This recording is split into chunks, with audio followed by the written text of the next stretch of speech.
ጀነራል አበባው በይፋ ጦርነት አወጁ። የህወሓት ሜካናይዝድ ጦር ሱዳን ገባ። ቤይሩት በከባድ ፍንዳታ ተናወጠች። ሰበር ዜና። በሰሜኑ ዳግም ጦርነት ነጋሪት ተጎሰመ። ጀነራል አበባው ታደሰ ከሰሜኑ ግንባር ያስተላለፉት መልእክት መላ ኢትዮጵያን አነጋጋሪ ሆኗል። ጀነራሉ ተዘጋጅተናል ሲሉ የሰጡት ትዕዛዝ በቀጠናው አዲስ ወታደራዊ ኦፕሬሽን መጀመሩን የሚያበስር ሆኗል። በፌደራል መንግስቱና በህወሓት መካከል ያለው ግንኙነት እጅግ በሻከረበት በዚህ ወቅት ይህ የጀነራሉ ጉብኝት ለጦርነት የቀረበ የመጨረሻ ማስጠንቀቂያ ነው ተብሏል። ዝርዝሩን በቀዳሚነት እናስደምጣችኋለን። በሌላ በኩል የምስራቅ አፍሪካ ቀጠናን የሚያናውጥ ወታደራዊ ኦፕሬሽን ተጋለጠ። የህወሓት የሜካናይዝድ ጦር የኤርትራን ድንበር ጥሶ ወደ ሱዳን እየገባ መሆኑ ተረጋግጧል። በጀነራል ህንጻ የሚመራው ይኸው ሰራዊት በሱዳን ከሚገኘው 7ኛው አርሚ ጋር ለመቀላቀል ሰዓታት ብቻ ቀርተውታል። በሌላ በኩል ደግሞ ከአብይ አዲ የተነሳው ልዩ ኃይል ወደ ምዕራብ ትግራይ ጠረፎች በመጠጋት ላይ ነው። ስለ አዲሱ ወታደራዊ አሰላለፍና ስለ ዶክተር ደብረጽዮን አስቸኳይ የአክሱም ስብሰባ ሙሉ መረጃ ይዘን ቀርበናል።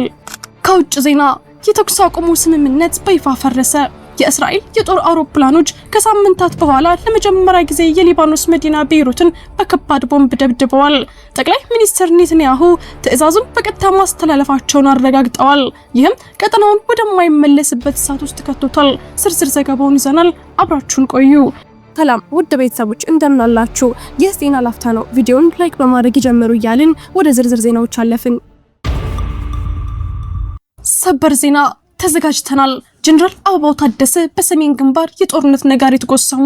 የኢትዮጵያ መከላከያ ሰራዊት ምክትል ጠቅላይ ኢታማዦር ሹም ጀነራል አበባው ታደሰ በሰሜን ምዕራብ እዝ በመገኘት ያስተላለፉት መልእክት መላውን ሀገሪቱን እያነጋገረ ይገኛል። በአካባቢው ያለውን ወታደራዊ ዝግጁነት ለመገምገም በግንባር የተገኙት ጀነራሉ ሰራዊቱ ለማንኛውም አይነት ጥቃት ምላሽ ለመስጠት በሙሉ ቁመና ላይ እንደሚገኝ በይፋ አውጀዋል። ይህ ጉብኝት የተደረገው በፌደራል መንግስትና በህወሓት ኃይሎች መካከል ያለው የቃላት ጦርነትና ውጥረት በከፍተኛ ደረጃ በናረበት ወቅት መሆኑ ደግሞ ነገሩን ይበልጥ አሳሳቢና የጦርነት አዋጅ ያህል ትኩረት እንዲስብ አድርጎታል። ጀነራል አበባው በንግግራቸው ወቅት ሰራዊቱ ከታሪካዊ ጠላቶችና ባንዳዎች የሚሰነዘረን ጥቃት ለመደምሰስ ቆርጦ መነሳቱን ገልጸዋል። ጀነራሉ በግንባር የሚገኙ የሰራዊት ክፍሎችን ወታደራዊ፣ አካላዊና ስነ ልቦናዊ ዝግጁነት ካረጋገጡ በኋላ ባስተላለፉት መልእክት የሰሜን ምዕራብ እዝን የጽናት ተምሳሌት አድርገው አቀርበውታል። እዙ ከታሪካዊ ጠላቶቻችንም ይሁን ከባንዳዎች ሊሰነዘር የሚችል ጥቃትን መመከትና መደምሰስ በሚያስችለው የዝግጁነት ደረጃ ላይ ይገኛል ያሉት ጀነራሉ ባንዳ ሲሉ የጠሯቸውን አካላት በስም ባይጠቅሱም የመከላከያ አመራሮች ከዚህ ቀደም ይህንን ስያሜ በአካባቢው ለሚንቀሳቀሰው የፋኖ አማጺ ቡድን ሲሰጡት እንደነበር ይታወሳል። ይህም በክልሉ ያለውን የጸጥታ ሁኔታ ተከትሎ ሰራዊቱ አዲስ ኦፕሬሽን ሊጀምር እንደሚችል ፍንጭ የሰጠ ክስተት ሆኖ ተመዝግቧል። ጀነራል አበባው ታደሰ ንግግራቸውን ሲቀጥሉ ሰሜን ምዕራብ እዝ ከዚህ ቀደም የህወሓትን ሀገር የማፍረስ ወረራ በመመከት ረገድ የነበረውን ሚና አወድሰዋል። በአሁኑ ወቅት ደግሞ በአማራ ክልል ውስጥ ግጭትና ውከት ለመፍጠር ይንቀሳቀሳል ያሉትን ጽንፈኛ ቡድን ቅስሙን በመስበርና እጅ እንዲሰጥ በማድረግ ረገድ እዙ የላቀ ጀብዱ መፈጸሙን አጽንኦት ሰጥተው ተናግረዋል።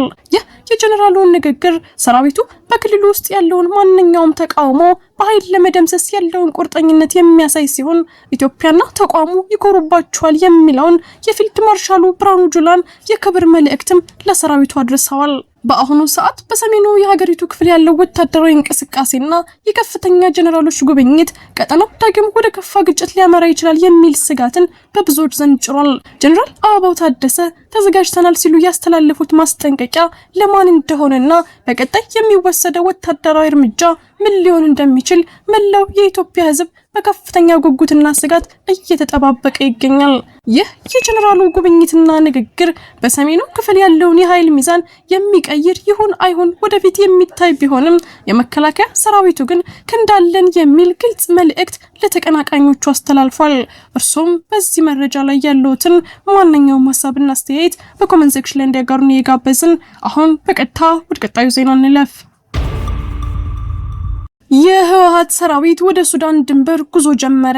ዶክተር ደብረጽዮን በአክሱም ሚስጥራዊ ስብሰባ ላይ ናቸው። የቀጠናው ውጥረት አይሏል።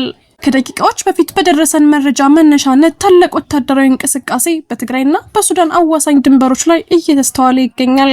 ከዛ ሀበሻ የውስጥ የመረጃ ምንጮች እንደተገኘው መረጃ ከሆነ ከ22ኛው አርሚ የተውጣጣ የህወሓት ታጣቂ ቡድን በዛሬው ዕለት በኤርትራ በኩል አድርጎ ወደ ሱዳን እያመራ መሆኑ ተረጋግጧል።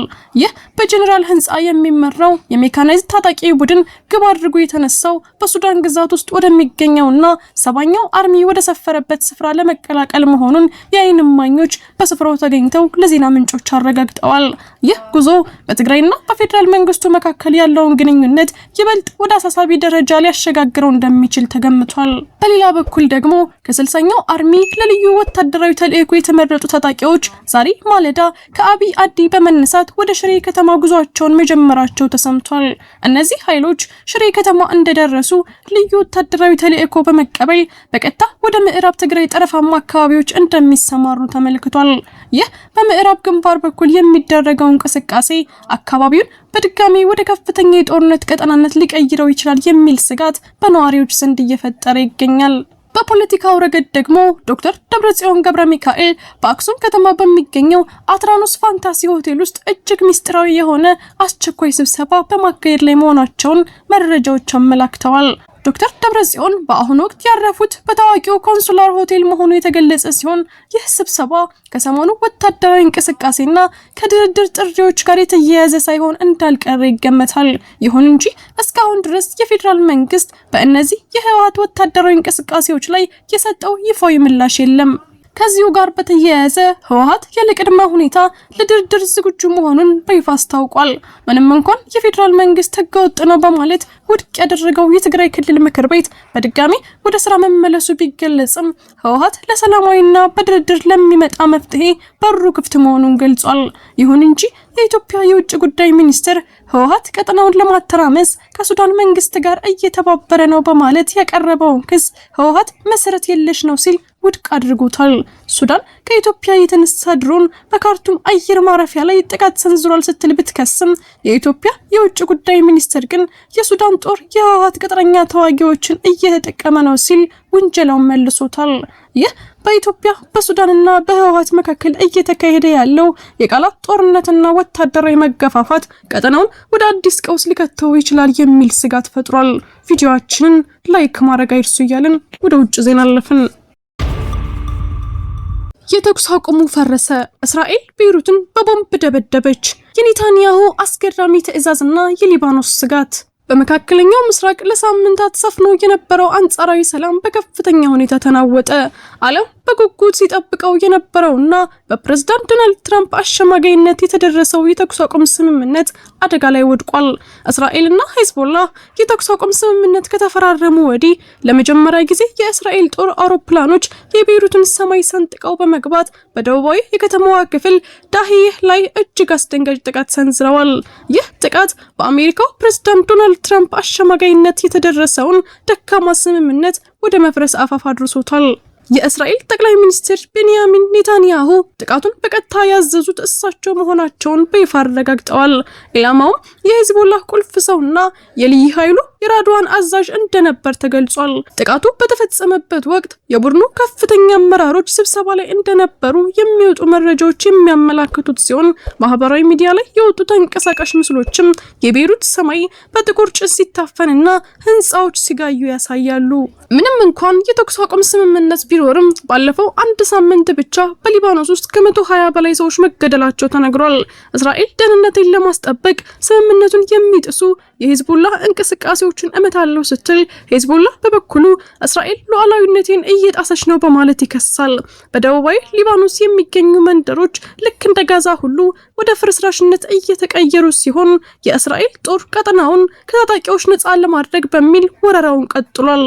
ዓለም አቀፉ ማህበረሰብ ስምምነቱ ሙሉ በሙሉ እንዳይፈርስ ስጋት ውስጥ በወደቀበት በዚህ ወቅት የቤይሩት ፍንዳታ የጦርነቱን አዲስ ምዕራፍ የሚያበስር ይመስላል። ውድ የዜና ላፍታ ቤተሰቦች የሰዓቱ መረጃዎቻችን ያዳመጣችሁትን ይመስል ነበር። ስለተከታተላችሁን እያመሰገንን ቻናላችንን ሰብስክራይብ በማድረግ ቤተሰብ እንድትሆኑ እየጋበዝን በዚሁ ተሰናበትን። ጤና ይስጥልን።